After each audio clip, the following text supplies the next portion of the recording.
We're back! Manchester United are back! No, I'm joking, guys. I'm not that deluded. I mean, I'm not deluded at all, but I'm not that deluded. But 3 points. 3 points on the board. It's good to get back to winning ways. It feels like a very long time. When is the last time we actually won? That is, I mean, in the Premier League. I know we won in the Europa League against Partizan. Even that was, bloody hell, that was depressing. But the last time we won in the Premier League was on the 14th of September. A month and a half ago. Today, Norwich won, Manchester United 3. And I've got very, very little. I've got a bit, but very little to complain about. Thankfully.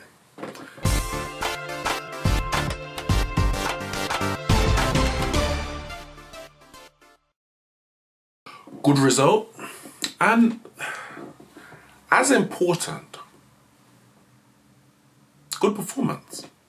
Because right now, the result is one thing. You know, it's early in the season. As you can see, one result has lifted up from 16th. We started the game down in 16th and lifted us up to 7th. So the position in the league doesn't tell the whole story about exactly what's going on.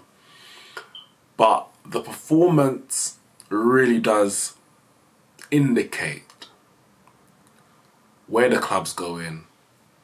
And what kind of hope or aspirations that fans can see and look forward to in the future. And for me, the performance today was very, very good. It's been a while since we had a performance such as that, and I'm going to take it with a pinch of salt because it is Norwich. Norwich are in the relegation zone for a reason.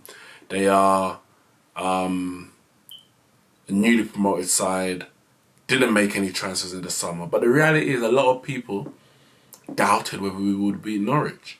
And rightly so, because we haven't been playing well. Norwich have played some good football against Chelsea, beat Man City. So there was a threat that they could get a result against Man United, and it wasn't far-fetched to think so. But ultimately, we were just way too good for them, and the quality of our players and our tactics, it told in the end. And in reality, it should have and could have been a lot more. We got a goal. The first goal was through Scott McTominay, who for me was my man in the match.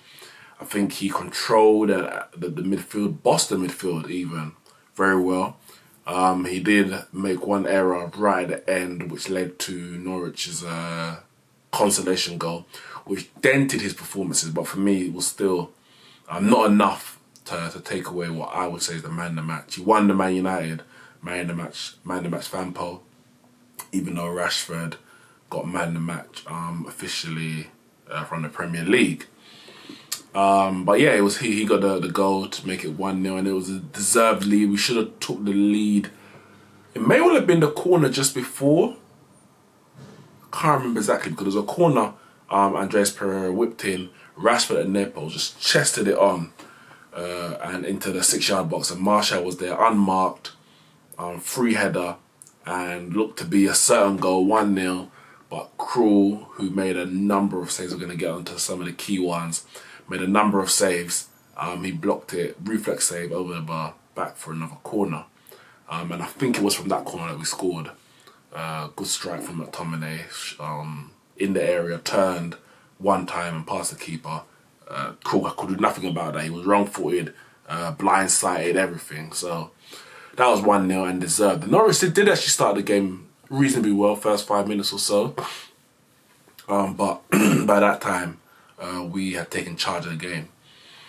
And then the madness started. So Dan James got put through. I can't remember exactly who put him through, but got put through. Could have been McTominay actually.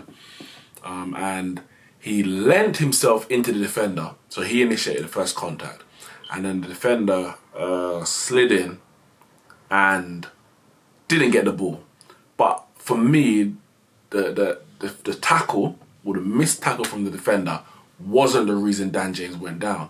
When he leant into the defender and made an initial contact, that's what put him off balance. And anywhere else on the field, a free kick may have been given. And if the referee gave the penalty, you would understand why. Because as I said, the defender did slide in and didn't get the ball. But for me, that's not what caused Dan James to go down. But the fact that the referee didn't give it, I don't understand how VAR overturned this. Because we keep hearing clear and obvious, clear and obvious. They took so many replays, different angles, slower than slow-mo, before they came to this decision. The decision probably took about a minute. It felt longer because, football's a fast-flowing game. But probably about a minute.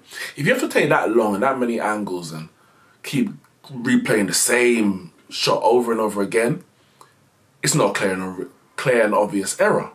Because if it was clear and obvious, you would have seen it from the first one or maybe the second or third one. You get, two different angles, you say, yeah, definite error. But you have to keep replaying it over and over again. Not clear and obvious. For me, the referee got the decision right. And for me, it looks bad on him that it was overturned. Statistically, because it's like you made an incorrect decision, VAR overturned it. For me, as we said in the past, they should have the opportunity to go and look at the monitor, and they are in charge of overturning or sticking with their own decision. But the power's taken out of the referee's hands in that regard. Somewhat, because I think they have the option to say, no, I'd like to look at it. I'm convinced it was the right decision. You're wrong, I need to look at it. But the directive seems to be to stay away from the pitch side monitors, and the decision was overturned. So, in effect now, Rashford steps up for the penalty, misses, or Tim Krul saves. You can say justice done, justice served, and I'm not going to disagree with that. I think Solskjaer made a joke and said Rashford basically purposely missed the penalty because he knew it should never been a penalty. But we've had an issue with penalties. That would have been our third miss out of 5. Rashford at that point would have scored 1, missed 2, I believe. Something like that. Scored 1, missed 2. But for me, he's our penalty taker. So when we get the penalty, especially at 1-0, 2-0, he has to take it. When it gets a bit 3-4 and you want to give your other strike partners a goal or anything like that, someone's on a hat trick, fair enough. But at that point, 1-0, he had to take it. It was saved. Another issue now is the fact that Tim Krul was way off his line. He took 2 jumps forward, so he was about maybe less than a foot, half a foot off the line. But clearly, both feet side by side with each other, but clearly off the line. How's the linesman or the referee not seen that? Like, what's their job at that point? I understand the referee's got to look at the encroachment. He's got to look at possibly the penalty kick taker. But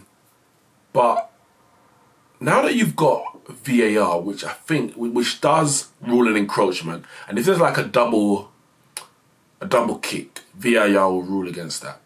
So the only thing he probably has to look at is whether there's a stutter or a stop in the penalty kick taker's run-up and the goalkeeper. There's no reason to miss that. Now, for me, as I said, justice was done because the penalty should never been given or overturned. But once it's done, you play to the rules as going forward. That penalty should have been retaken. It's a poor decision by the referee and the linesman. But we know VAR doesn't look at line decision. I'm cool with that because you'll get them looking at the smallest margin. But that was clear, should have been overturned. It wasn't, but Rashford soon made up for it. Daniel James with a brilliant ball from the right-hand side. Picked out Rashford, running through the middle. One beautiful touch to bring it down. Second touch, slipped it under Tim Krul, 2-0. Man United in cruise control at that point. Game went on. Fred had a shot from the edge of the box. I think it was Wineda, or was it Cantwell? Charged it down, arm raised. Not too dissimilar actually to the Kimpembe one. And I think everyone's starting to accept the reasoning behind why that was given. He charged out to block the shot, jumped and left his elbow up, hit his arm, penalty. Clear. Referee didn't give it, to be fair, so VAR got that one right, overturned it, penalty. But Martial gets given the penalty. Now, as I said, 2-0 for me is a peculiar scoreline, because if Norwich pull one back, they're back in the game. If you get the next goal, game over. Rashford should have taken that penalty, especially after missing. He should have been hungry. And I know he wants to give Martial goals as well. Martial's a striker. He took a penalty midweek and scored. If you're the penalty taker, you have to grab that ball and say, I'm taking that penalty. Again, I don't know what's discussed. But what I do know is that on the bench, when Martial was stepping up, you saw the camera panned to Solskjaer and he mouthed Rashi. Now, I don't know exactly what conversation was saying, but it was obviously something to do with the penalty and Rashford. Rashford gave him the penalty, ran over, gave him a handshake and whatever they do, and said, cool. He stepped up, penalty saved. Good save. I don't think he really came off his line for that. I think he left one foot on the line because either the linesman or the referees had a word with him. So that means for me, I think they saw that in the first penalty and didn't give it. Because they specifically had a word with him and said, you need to keep your foot on that line. But that was saved, 2-0. Going into half-time, Man United playing well, everything going good. Second half, we had a few more chances. That Tim Krul saved with his feet. I think one was from Martial down the left, and one was from, I think it was Pereira on the right-hand side. We had chances to win the game very, very comfortably, and then there was a beautiful link-up play between Rashford and Martial. 1-2, Rashford runs into the area. Martial, with a run behind his strike partner, backheeled into his path, and a beautiful, delicate, chipped finish over, dink finish just over the keeper. Martial back, and I'm so happy because Rashford has been getting so much stick having to lead the line unfairly because he's not a number 9 and he's not a lone striker. That's not his role. But because of injuries we've had, he's been thrusted into that. Partly for me, Solskjaer's at fault because I think Greenwood should have been used a bit more during that period.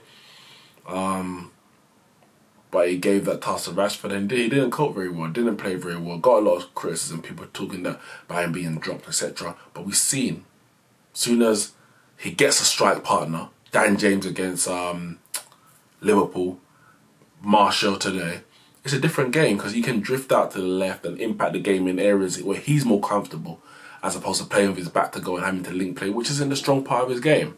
We're trying to make Rashford into something he's not and blaming him when he doesn't perform in that way. They say if you judge a fish on his ability to climb trees, he'll grow up his whole life thinking that he's stupid. You're judging Rashford on his ability to play as a number 9 or a lone striker when he's never been a number 9 or a lone striker. It's not his game. And thankfully he's been moved back to his best position, which is inside forward on the left, to the left of a front 2 split striker, whatever you want to call it. But he can attack the game from the left and attack centrally, coming from that left, attack centrally, but then also move out and affect the game from either flank, etc., as opposed to being restricted in that role. Martial's much better as a striker. His finishing has always been better. And I think both players and Man United as a whole will benefit from the return of Anthony Martial. But we're not going to get ahead of ourselves. We move up to 7th. Yes, we've got our 2 away wins on the bounce on the back of a draw against Liverpool. So it's 3 positive results in a week, 2 out of the 3 good performances. And we just need to see more. We know it's 4 away games in a row. We've got, shall I say, so that's Partizan, which we won, Norwich, we won. We've got Chelsea midweek. I don't think we're going to win. It's away at Stamford Bridge. As I said, even at our best times, we don't even usually win at Stamford Bridge. Chelsea are playing very, very well. And we'll see what 2 teams they put out. Premier League is clearly more important than the Carabao Cup. Probably for both. Lampard may want to get a trophy under his belt. Solskjaer may want to get a trophy under his belt. But Premier League form, especially for us, and the Premier League result on the weekend after against Bournemouth, that is even more important. So I'm hoping that somewhat of a reserve team will be put out. Maybe a few players who need minutes, like Martial, he probably needs some minutes. And Brandon Williams, I'd like to see him. But I'm not expecting to beat Chelsea, especially from all the things I've just said. But then the Bournemouth game after is the most important. So we can start November on a positive note. There's 4-game away or 5-game run starting from Liverpool. For me, if we get there, three wins for Partizan, Norwich, and hopefully Bournemouth, a draw with Liverpool, and we'll see what happens in the Chelsea game. As long as for me, put up a good performance. A loss is not a big issue for me. I'm not expecting to win. There has to be a result on the night, so it's not like we can draw. But I mean, if we take it to penalties, I'm cool with that. Whatever happens after that.